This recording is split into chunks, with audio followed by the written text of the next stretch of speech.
Assalamualaikum warahmatullahi wabarakatuh. Perkenalkan, nama saya Mira Prihandini dengan NIM 1801605. Di sini saya akan membahas mengenai dinamika ketatanegaraan Republik Indonesia. Dalam mengembangkan struktur ketatanegaraan dan peraturan perundang-undangan di Indonesia menjadi salah satu alasan ketatanegaraan Indonesia banyak mengalami perubahan. Dinamika ketatanegaraan di Indonesia mengalami banyak perbaikan dan reformasi guna menyesuaikan dan menjawab kebutuhan sekaligus dalam rangka memperbaiki sistem ketatanegaraan agar dapat berjalan efektif dan efisien guna memberikan keadilan bagi masyarakat. Sejatinya, konstitusi yang tertulis dimiliki oleh hampir sebagian besar negara modern. Konstitusi ada di seluruh negara yang demokratis. Konstitusi menjadi dasar suatu negara karena pada hakikatnya konstitusi memuat isi dan tujuan negara serta mengemukakan prinsip dan aturan dasar yang mengatur tata kehidupan berbangsa, bernegara, dan bermasyarakat. Pengaturan berbagai prinsip yang sangat mendasar di dalam suatu konstitusi seyogianya bersifat durable atau permanen, karena dapat menjangkau kebutuhan masa datang yang jauh di depan, serta juga harus senantiasa kontekstual dan kompatibel dengan kebutuhan dan dinamika perkembangan yang terjadi di dalam negara yang dimaksud. Sehingga, pada situasi dan kondisi yang demikian, perubahan dan reformasi suatu konstitusi menjadi suatu kebutuhan dan hal yang tidak dapat dielakkan. Assalamualaikum warahmatullahi wabarakatuh. Perkenalkan, nama saya Rahmadi Latifah dengan NIM 1805041. Di sini saya akan menjelaskan sejarah ketatanegaraan Republik Indonesia. Nah, secara garis besar, sejarah perkembangan ketatanegaraan Indonesia ini dapat dibagi ke dalam beberapa periode. Yang pertama adalah periode 1945 sampai 1949. Dalam periode ini, bentuk negara Indonesia ini adalah kesatuan, bentuk pemerintahannya republik, serta sistem pemerintahannya presidensial, dan konstitusinya sendiri Undang-Undang Dasar NRI tahun 1945. Sistem pemerintahan awal yang digunakan oleh Indonesia adalah sistem pemerintahan presidensial, namun seiring datangnya sekutu dan dicetuskannya Maklumat Wakil Presiden nomor 10 tahun tanggal 16 November 1945, terjadi pembagian kekuasaan dalam dua badan, yaitu kekuasaan legislatif dijalankan oleh Komite Nasional Indonesia Pusat dan kekuasaan-kekuasaan lainnya masih tetap dipegang oleh Presiden sampai tanggal 14 November tahun 1945. Nah, berdasarkan maklumat pemerintah 14 November 1945 ini, kekuasaan eksekutif yang semulanya dijalankan oleh Presiden beralih tangan ke Menteri sebagai konsekuensi dari dibentuknya sistem pemerintahan parlementer. Lalu selanjutnya, periode 1949 sampai 1950.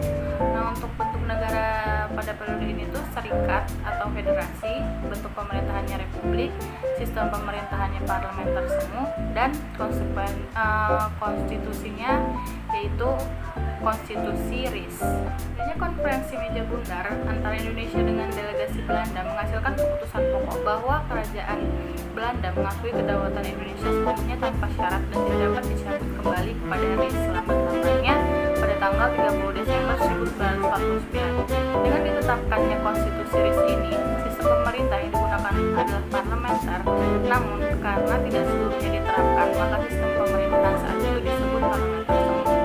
Selanjutnya ada periode 1950 sampai 1959. Nah, dalam periode ini bentuk negara Indonesia itu adalah kesatuan, bentuk pemerintahannya republik, sistem pemerintahannya masih parlementer. Untuk konstitusinya berubah menjadi Undang-Undang Dasar Sementara 1950.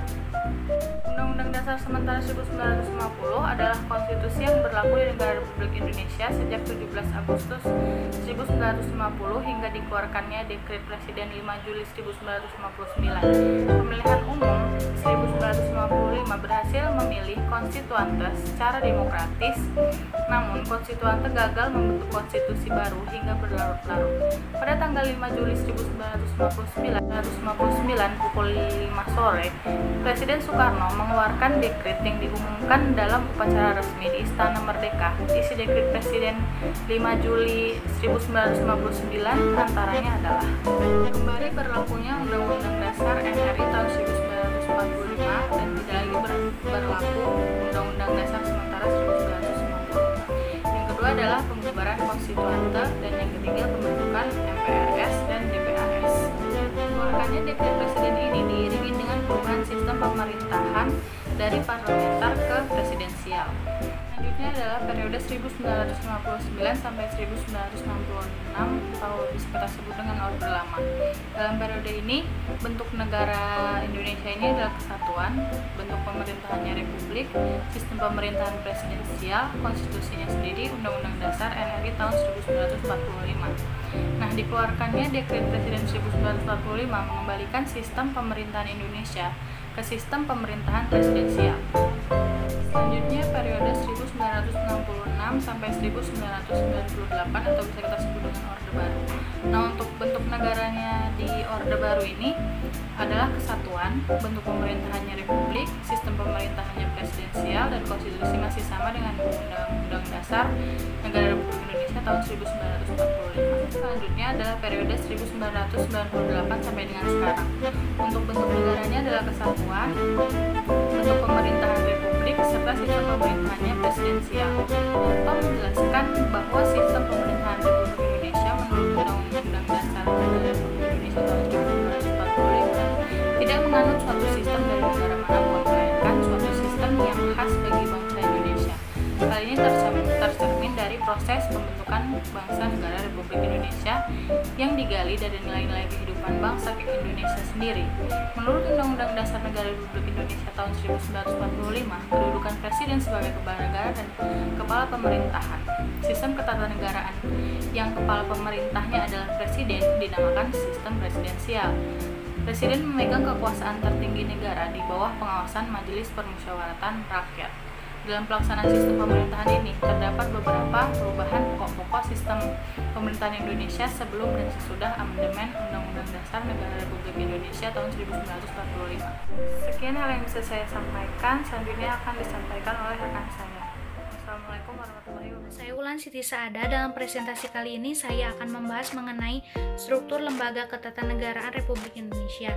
Negara Republik Indonesia dalam hal lembaga ketatanegaraan tidak terlepas dari ajaran Trias Politika, yang mana adanya pemisahan kekuasaan antara eksekutif, legislatif, dan yudikatif. Dalam hal susunan lembaga ketatanegaraan dibagi menjadi dua, yakni setelah amandemen Undang-Undang Dasar 1945 dan sesudah amandemen Undang-Undang Dasar 1945, seperti yang terlihat di bagian di atas.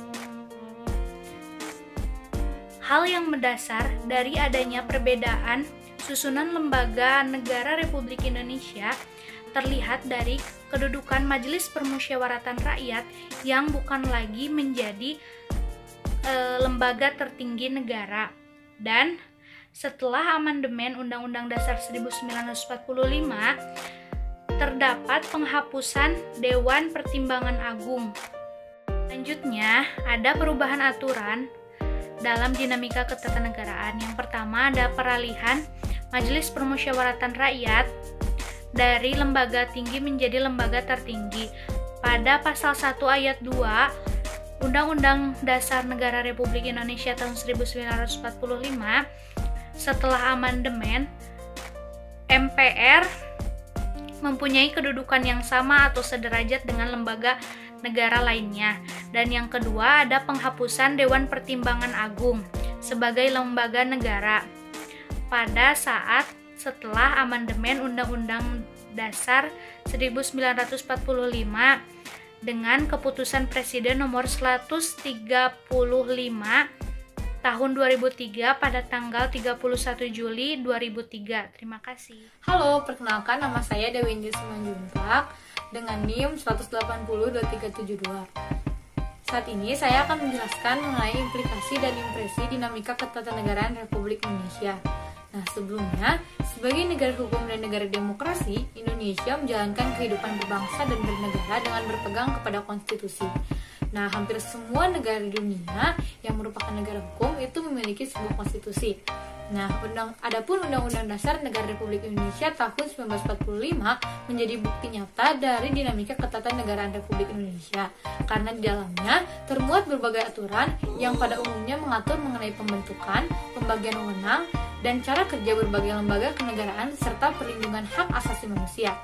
Nah, adapun perubahan-perubahan yang terjadi dalam dinamika ketatanegaraan Republik Indonesia tentunya memperhatikan terkait tujuan negara dan kepentingan masyarakat terkait penyelenggaraan kehidupan berbangsa dan bernegara. Nah, selanjutnya, Mahfud MD dalam bukunya Politik Hukum di Indonesia menjelaskan bahwasannya legal policy atau garis kebijakan resmi tentang hukum yang akan diberlakukan baik dengan pembuatan hukum yang baru maupun menghapus hukum yang lama itu baik adanya untuk dilakukan dalam rangka mencapai tujuan negara. Nah, selaras dengan hal tersebut, Jimli Hasidiki juga menjelaskan dalam bukunya yaitu Pengantar Hukum Tata Negara Indonesia mengenai implikasi perubahan yang terjadi dalam ketatanegaraan Republik Indonesia yang ditinjau dari berbagai aspek. Salah satunya yaitu yang pertama adalah aspek filosofis. Aspek filosofis dinamika ketatanegaraan Republik Indonesia itu terjadi dengan memperhatikan aspek filosofis yang antara lain adalah nilai-nilai Pancasila dan ketentuan Undang-Undang Dasar Negara Republik Indonesia tahun 1945 yang dimana nilai-nilai Pancasila tersebut terejawantahkan dalam Undang-Undang Dasar Negara Republik Indonesia tahun 1945 yang tentunya mengakomodir 5 nilai Pancasila. Yang pertama adalah nilai ketuhanan, yang kedua adalah nilai kemanusiaan, nilai persatuan, nilai kerakyatan atau demokrasi, dan nilai keadilan. Nah, adapun bukti nyata dari hal tersebut adalah hadirnya Mahkamah Konstitusi yang menjadi salah satu contoh pengejawantahan nilai keadilan dalam pelaksanaan kehidupan berbangsa dan bernegara, yang dalam kewenangannya berkewajiban untuk memperhatikan Konstitusi Negara Indonesia yang merupakan hukum dasar tertinggi yang mengatur penyelenggaraan kehidupan berbangsa dan bernegara. Yang kedua adalah aspek sosiologis. Dinamika ketatanegaraan Republik Indonesia itu tentunya terjadi dengan memperhatikan aspek sosiologis. Dalam arti lain, perubahan ketatanegaraan Republik Indonesia itu terjadi atas pertimbangan atau kebutuhan dan kepentingan bangsa Indonesia, sehingga dalam muatannya ketatanegaraan Republik Indonesia itu mengakomodir segala bentuk kepentingan bangsa dan negara. Nah, dalam hal ini, hal tersebut dapat kita lihat melalui pola perilaku masyarakat dari konteks sosial dalam pengimplementasian ketatanegaraan tersebut. Kemudian, yang ketiga adalah aspek yuridis. Nah, dalam dinamika ketatanegaraan Republik Indonesia itu terjadi dengan memperhatikan aspek yuridis yang dalam hal ini berarti ketatanegaraan Republik Indonesia tidak boleh bertentangan dengan aspek yuridis yang dalam kenyataannya tidak bertentangan dengan peraturan perundang-undangan yang lainnya. Sebagaimana Hans Kelsen dan Nawiaski menyatakan melalui Stephen Bow Theory, di mana peraturan perundang-undangan yang ada di bawah itu harus berpegang kepada peraturan perundang-undangan yang ada di atas. Nah, melalui implikasi tersebut, dinamika ketatanegaraan Republik Indonesia memberikan impresi pada pelaksanaan kehidupan berbangsa dan bernegara, yang salah satunya dapat dibuktikan melalui tingkat kepercayaan masyarakat kepada struktur ketatanegaraan yang menjadi salah satu subjek pelaksana ketatanegaraan. Adapun hal tersebut dapat kita buktikan melalui hasil catatan Lembaga Survei Indonesia atau LSI dalam laman surveinya yang merilis hasil survei kepercayaan publik di tahun 2019 terhadap lembaga negara. Yang pertama, hasil survei kepercayaan masyarakat terhadap presiden, di mana hal tersebut dibandingkan dengan tahun sebelumnya mengalami penurunan sebanyak 6,3%. Nah, kemudian yang kedua, hasil survei kepercayaan masyarakat terhadap Mahkamah Konstitusi. Nah, di mana Mahkamah Konstitusi ini juga mengalami penurunan tingkat kepercayaan publik. Hasil survei menjelaskan bahwa di tahun sebelumnya 76% masyarakat masih percaya kepada MK, namun tingkat kepercayaan itu menurun menjadi 70,2% usai pelaksanaan pemilihan kepala negara dan usai pengkajian dan pengesahan Undang-Undang KPK. Nah, selanjutnya yang ketiga, hasil survei kepercayaan masyarakat terhadap Dewan Perwakilan Daerah atau DPD. Nah, tingkat kepercayaan masyarakat terhadap DPD juga mengalami penurunan dari 68,7% pada bulan Juli 2018 menjadi 64,2% pada bulan September di tahun 2019. Selanjutnya, hasil survei kepercayaan masyarakat terhadap Dewan Perwakilan Rakyat atau DPR. Trust publik terhadap DPR dari 65% di tahun 2018 menurun menjadi 63,5% pada bulan September di 2019.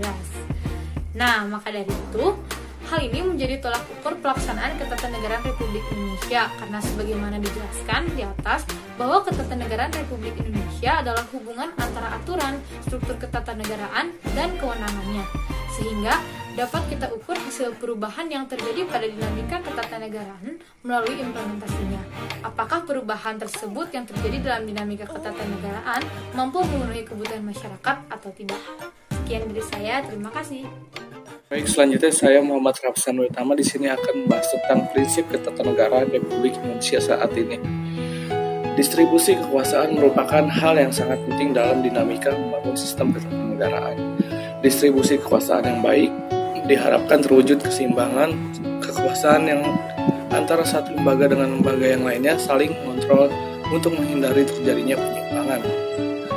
Pengalaman sejarah pemerintahan menunjukkan bahwa ketika kekuasaan mendapat pada satu tangan atau satu lembaga tertentu, yang muncul adalah penyimpangan dan berujung pada gerakan rakyat yang menuntut terjadinya perubahan.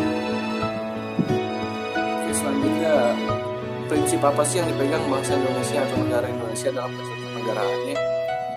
Bangsa Indonesia atau negara Indonesia menggunakan prinsip check and balances yang merupakan prinsip ketatanegaraan yang mendaki agar kekuasaan legislatif, eksekutif, dan yudikatif sama-sama sederajat dan saling mengontrol satu sama lain. Kekuasaan negara dapat diatur, dibatasi, bahkan dikontrol dengan sebaik-baiknya, sehingga penyalahgunaan kekuasaan oleh aparat penyelenggara ataupun pribadi-pribadi yang sedang menduduki jabatan dalam lembaga-lembaga negara dapat dicegah dan ditanggulangi.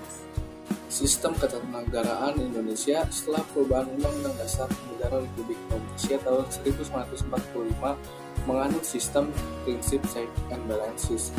Prinsip ini dinyatakan secara tegas oleh MPR sebagai salah satu tujuan perubahan Undang-Undang Dasar Negara Republik Indonesia tahun 1945 yang menyempurnakan aturan dasar dan penyelenggaraan negara secara demokratis dan modern. Melalui pembagian kekuasaan ini, sistem saling mengawasi dan saling mengimbangi atau check and balances yang lebih ketat dan transparan. Assalamualaikum warahmatullahi wabarakatuh. Halo semuanya, apa kabar? Semoga baik-baik saja ya. Perkenalkan, nama saya Hari Nugra Saputra, NIM 1801280. Nah, di sini Hari ingin menyimpulkan atas pemaparan materi yang dijelaskan oleh rekan Hari di awal.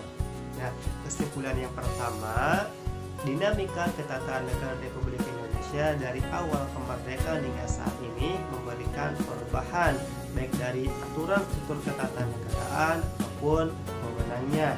Nah, ketatanegaraan Republik Indonesia diatur oleh konstitusi, yang mana konstitusi di Indonesia dikenal dengan Undang-Undang Dasar Negara Republik Indonesia tahun 1945. Nah, konstitusi di Indonesia ini sebagai konstitusi tertulis, terkodifikasi, dan menjadi dasar hukum bagi ketatanegaraan Republik Indonesia. Nah, konstitusi di Indonesia ini dimulai sejak Undang-Undang Dasar Negara Republik Indonesia 1945, Konstitusi RIS, Undang-Undang Dasar Sementara 1950, dan kembali lagi ke Undang-Undang Dasar 1945. Kemudian dari perubahan struktur ketatanegaranya sebelum amandemen, nah, lembaga tertinggi di Indonesia adalah MPR yang membawahi lembaga yang lainnya. Kemudian adanya lembaga DPA dan tidak adanya lembaga DPD sebagai representasi daerah, tidak adanya KY sebagai penjaga ataupun pengawas peradilan, dan tidak adanya MK sebagai penjaga konstitusi.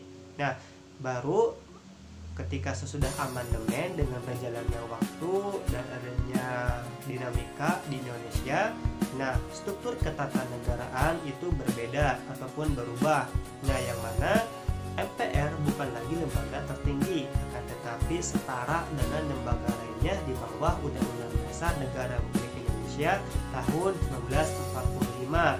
Dan juga DPA itu dihilangkan dan dimunculkannya lembaga baru, yakni MK sebagai penjaga konstitusi, KY sebagai pengawas peradilan, dan DPD sebagai representasi daerah.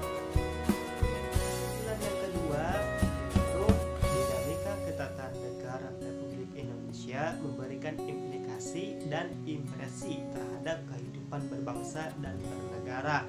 Nah, implikasi terjadinya dinamika ketatanegaraan Republik Indonesia tidak lepas dari analis dan pertimbangan aspek seperti aspek filosofis, aspek sosiologis, dan aspek yuridis serta aspek lainnya yang dianggap sejalan dengan kebutuhan bangsa dan negara. Hal ini dilakukan supaya dinamika ketatanegaraan Republik Indonesia dapat memberikan impresi pada pelaksanaan ketatanegaraan yang dapat ditinjau dampaknya, salah satunya melalui kepercayaan masyarakat terhadap struktur ketatanegaraan yang menjalankan amanat konstitusi sebagai hukum dasar ketatanegaraan Republik Indonesia. Prinsip yang ketiga yaitu dinamika ketatanegaraan Republik Indonesia menganut pada prinsip check and balance. Hal ini berkenaan dengan pendistribusian kekuasaan, yang artinya pada prinsip ini menghendaki agar kekuasaan eksekutif, kekuasaan legislatif, dan kekuasaan yudikatif itu sama-sama sederajat dan saling mengawasi atau mengontrol satu sama lain, sehingga kekuasaan negara dapat dijalankan dengan baik, dapat dikontrol, bahkan dapat dibatasi agar tidak adanya penyalahgunaan kekuasaan seperti yang telah lalu ataupun dari aspek historis. Nah, karena kekuasaan eksekutif, kekuasaan yudikatif, dan kekuasaan legislatif merupakan kekuasaan yang besar. Oke, mungkin itu yang dapat saya sampaikan. Kurangnya mohon maaf. Assalamualaikum warahmatullahi wabarakatuh. Terima kasih. Assalamualaikum warahmatullahi wabarakatuh. Di sini saya akan membahas mengenai beberapa saran. Yang pertama adalah melaksanakan ketatanegaraan dengan memperhatikan konsep dan sifat dari konstitusi yang rigid tapi juga fleksibel. Lalu yang kedua adalah melaksanakan dinamika ketatanegaraan RI dengan memperhatikan aspek filosofis, sosiologis, yuridis, dan aspek lainnya sesuai dengan kebutuhan. Lalu yang terakhir adalah melaksanakan pendidikan politik dan pendidikan hukum secara maksimal guna menciptakan masyarakat yang melek politik dan konstitusi.